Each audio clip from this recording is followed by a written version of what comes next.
Ah, le Roi Lion. Plus de 30 ans après sa sortie, punaise, ça fait déjà 30 ans, ce film continue de déchaîner les passions. Sur cette chaîne, on a déjà pu aborder les cas de Scar ou de Zira, des personnages fascinants, mais aujourd'hui je me suis dit qu'il serait intéressant de nous plonger au cœur de l'histoire du personnage central de toute cette histoire, Simba. Alors de sa création jusqu'à son histoire qui s'étend sur tout un tas de médias différents, préparez-vous à découvrir pas mal de choses, et c'est parti. Bien que l'histoire du premier film se veuille originale, nous savons aujourd'hui que les différents artistes qui ont pu travailler sur le film se sont inspirés de tout un tas d'éléments pour mettre au monde ce nouveau chef-d'œuvre du monde de l'animation. Dans le cas de Simba, le héros et le personnage principal du premier opus, celui-ci a été principalement inspiré de personnages bibliques tels que Moïse ou Joseph, et le point central de son histoire étant bien sûr tout le cheminement qui consiste à faire passer un héros de l'état d'enfant à l'âge adulte.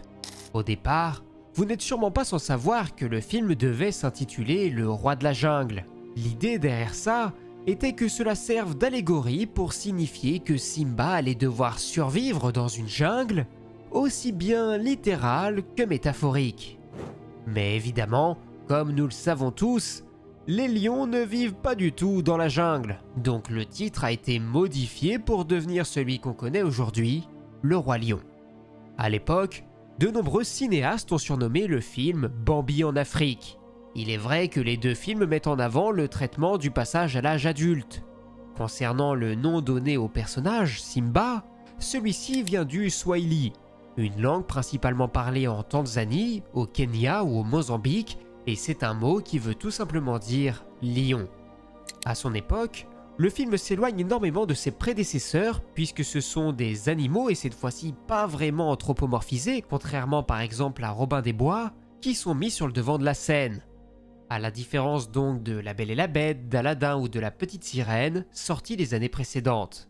Par là même si une relation amoureuse fait partie de l'histoire à travers la relation qui unit Simba et Nala, c'est essentiellement l'acceptation de l'héritage de son père, Mufasa, qui est le point central du long métrage. Dans les premiers jets du scénario, Simba était un personnage beaucoup moins sympathique que celui qu'on le connaît aujourd'hui, car il conservait une grande partie de sa fierté, même après la mort tragique de son père.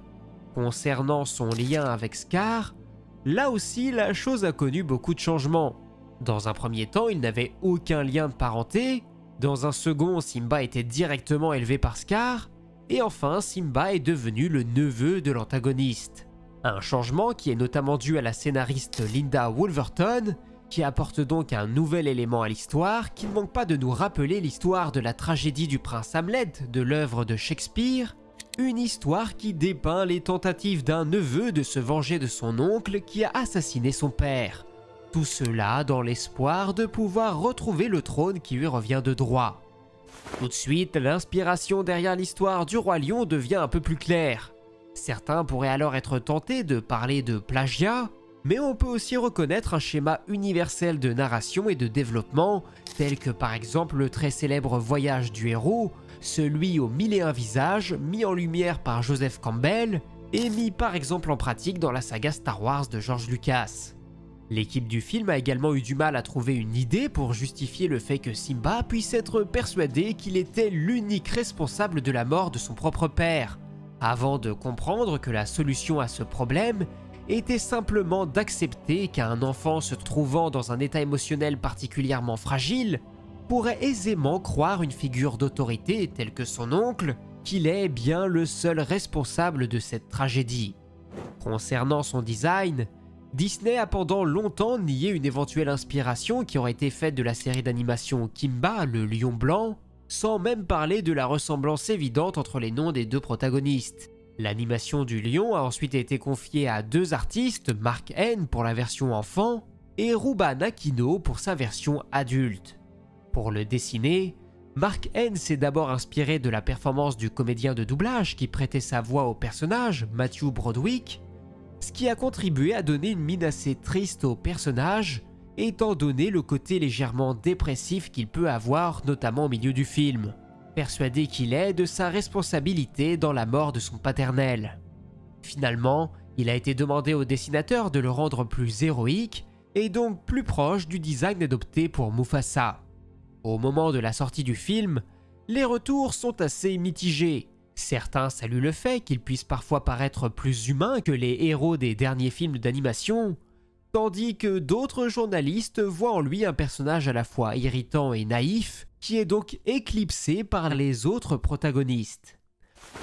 L'histoire de Simba, c'est donc celle d'un jeune lionceau enthousiaste, candide, mais aussi très fier et particulièrement ravi à l'idée de pouvoir un jour régner sur la terre des lions. Malheureusement, et malgré l'éducation fournie par son père, celui-ci ignore régulièrement les dangers qui l'entourent et il n'est pas encore prêt à faire preuve des responsabilités qui incombent à un roi. Ce qui le pousse à se mettre souvent en danger, notamment en se rendant sur le territoire des hyènes, jusqu'ici exclus du territoire des lions, et qui vivent donc dans une forme de pauvreté. Par là même, Simba ne manque jamais d'ennuyer son oncle Scar, qui a jadis eu le rêve de devenir roi, sans pouvoir être en mesure de faire face à la noblesse et surtout à la force physique de son frère aîné, Mufasa. Cependant, il n'a jamais cessé de croire à son rêve de pouvoir un jour devenir le nouveau roi. Dans cet objectif, il parvient à sceller une alliance avec les hyènes pour qu'elles lui viennent en aide. Scar se chargerait de mettre Simba en danger pour forcer son père à intervenir, tandis que les hyènes provoqueraient la panique dans un troupeau de gnous qui viendrait ensuite écraser ses deux rivaux. Pas de bol pour lui, il n'y a que Mufasa qui perd la vie, et d'ailleurs, il est lui-même obligé d'intervenir et de révéler sa perfidie à son frère avant de l'assassiner. Longue vie au roi. Simba, quant à lui, est ravagé par la perte brutale de son paternel, sans même parler du discours culpabilisant que lui tient son oncle, qui l'oblige à s'exiler, le persuadant qu'il est le seul et unique responsable de ce désastre.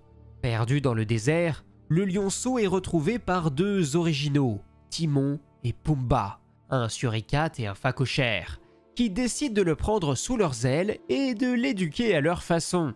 Une façon là encore assez particulière qui permet à Simba de s'éloigner toujours plus de ses véritables responsabilités, celle d'un véritable souverain de la terre des lions.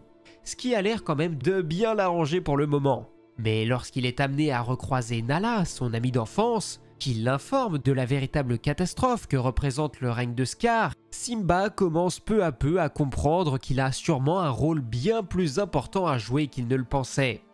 Toutefois, le lion refuse toujours de venir en aide à sa compagne et ne se croit pas spécialement plus légitime ou meilleur que Scar. Mais la nuit suivante, il est retrouvé par le sage Rafiki qui lui offre une vision de son père où ce dernier accuse Simba d'avoir oublié sa famille au même titre que son véritable statut et qu'il n'a plus qu'une seule chose à faire désormais, reprendre la place qui lui revient de droit. Après une longue traversée du désert, Simba accepte enfin de faire face à ses véritables responsabilités, ainsi qu'à son oncle.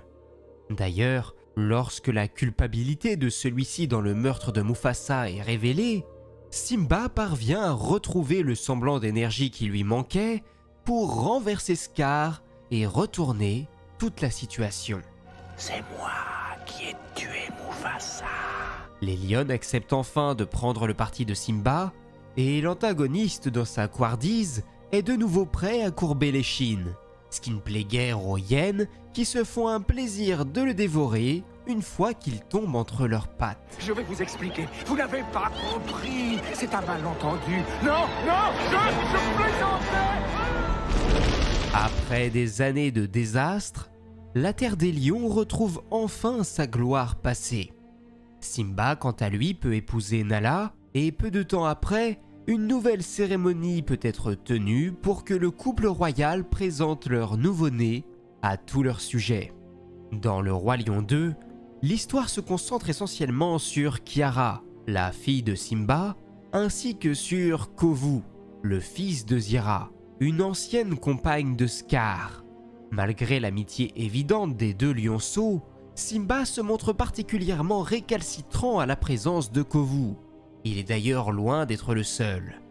Donc au premier faux pas, le lion est condamné à l'exil au grand désarroi de Kiara.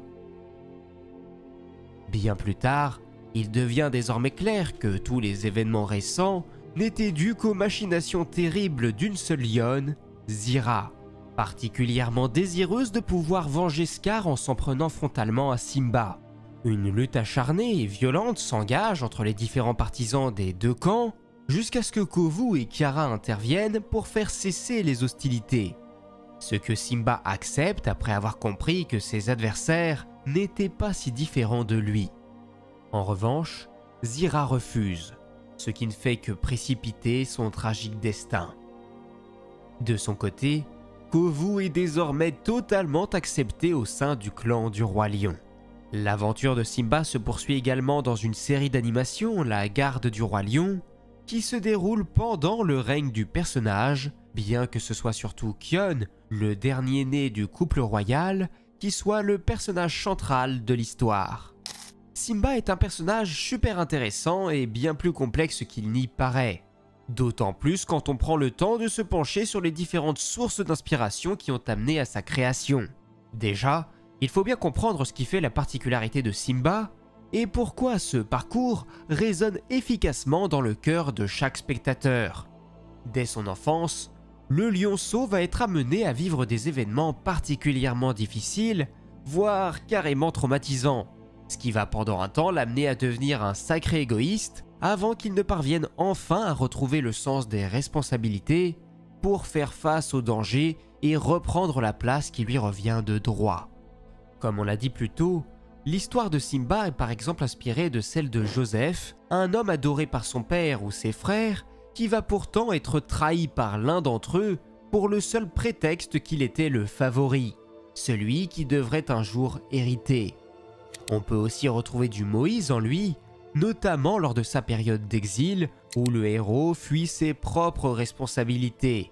Simba fuit l'esprit de son père, notamment après un passage dans le désert, tout comme les Israélites qui errent dans le désert pendant 40 années après leur fuite d'Égypte. La leçon qui est inculquée aux personnages est vraiment similaire. Il leur faut d'abord mûrir leurs réflexions, apprendre de leurs erreurs, afin de trouver le courage de faire face à l'ultime danger. Et à terme, pouvoir revendiquer ce qu'il leur revient de droit selon l'histoire qui nous est racontée. Mais ce n'est pas tout, car on pourrait également trouver aussi toute l'évolution d'un personnage à travers le deuil dans Simba. Après la mort de son père, il a une longue période d'acceptation et notamment de culpabilité qu'il doit prendre le temps d'accepter pour pouvoir aller de l'avant. Bref, voilà tout ce qui rend un personnage et surtout son parcours particulièrement intéressant. Mais sur ce, j'espère que cette petite vidéo vous aura plu. Je vous invite à vous abonner si c'est le cas. Aujourd'hui, j'avais envie de revenir sur ce personnage de l'un de mes dessins animés préférés en mélangeant anecdotes de making-of, du lore et puis bien sûr une petite analyse. Je vous invite aussi à me proposer d'autres personnages qui pourraient être intéressants à traiter dans ce style de vidéo. Sur ce, moi il ne me reste plus qu'à vous dire à la prochaine pour de nouvelles vidéos. C'était Absolute, ciao!